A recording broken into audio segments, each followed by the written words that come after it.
Hi hello வணக்கம் and welcome. GeM சினிமாஸில் சூப்பரான ஒரு செய்தியோடு வந்திருக்கும். என்னன்னு சொல்லி கேட்டிங்கன்னா, ருத்ரன் இந்த படத்துக்காக எல்லாரும் மக்கள் ஈகராக வந்து வெயிட் பண்ணுறாங்க. ஏன்னு கேட்டிங்கன்னா, ராகவா லாரன்ஸ் சார் அவங்களுக்குன்னு ஒரு ஃபேன் பேஸ் இருக்குது. அவங்களுக்குன்னு வந்து பார்த்தீங்கன்னா ஒரு ஹெல்பிங் மைண்டுக்குள்ள ஒரு மிகப்பெரிய ஒரு நல்ல மனுஷன் அப்படின்னு கூட சொல்லலாம். அதுக்காகவே ராகவா லாரன்ஸ் சாருக்கு மிகப்பெரிய ஒரு ஃபேன் பேஸ் இருக்குது. இன்னொன்று வந்து கேட்டிங்கன்னா, பேய் படம் அப்படின்னு சொல்லிட்டு எடுக்கிறதுல ராகவா லாரன்ஸ் சார் தான் அந்த ட்ரெண்டை வந்து செட் பண்ணது. யாருன்னு கேட்டிங்கன்னா, நம்ம ராகவா லாரன்ஸ் சார் தான் அப்படின்னு கூட சொல்லலாம். இப்போ வந்து பார்த்தீங்கன்னா, இந்த ருத்ரன் படத்தில் பிரியா பவானி சங்கர் அவங்க தான் வந்துட்டு ஹீரோயினாக வந்துட்டு பண்ணியிருக்காங்க.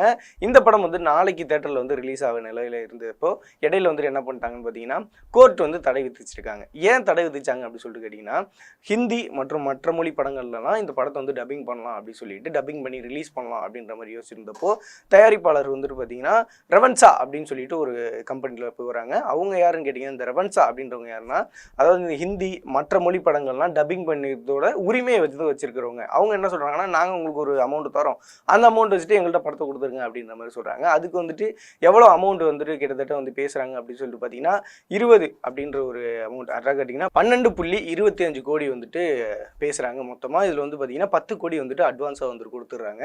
ஸோ பாக்கி இருக்கிற 2.25 கோடியை கொடுக்கறதுக்குள்ளே இவங்க என்ன பண்ணுறாங்கன்னு பார்த்தீங்கன்னா, அதாவது படத்து சைட்லேருந்து எங்களுக்கு இது பத்தாது, இன்னும் வந்துட்டு ஒரு 2 கோடி வந்து வேணும் அப்படின்ற மாதிரி எக்ஸ்ட்ரா அமௌண்ட் வந்துட்டு கேட்குறாங்க.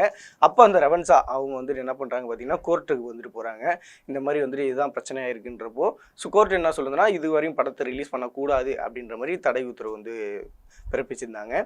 இப்போ வந்துட்டு பார்த்தீங்கன்னா, இன்னைக்கு அந்த இதெல்லாம் தடையெல்லாம் வந்துட்டு எடுத்துட்டு நாளைக்கு சொன்ன டேட்டில் வந்துட்டு படம் ரிலீஸ் ஆகும் அப்படின்னு சொல்லிட்டு சொன்னதுனால கண்டிப்பாக ராகவா லாரன்ஸ் சாரோட ரசிகர்கள் எல்லாரும் வந்து பார்த்தீங்கன்னா, பொதுவாக ஒரு நல்ல மனுஷன் 4 பேருக்கு நல்லது செய்யணும்னு நினைக்கக்கூடிய ஒரு மனுஷனுக்கு ஒரு நல்லது நடந்தால் நமக்கு நல்லது தானே அப்படின்னு சொல்லிட்டு ஏற்றுக்கக்கூடிய நல்ல மனிதர்கள் வந்து இன்னமும் இருக்காங்க.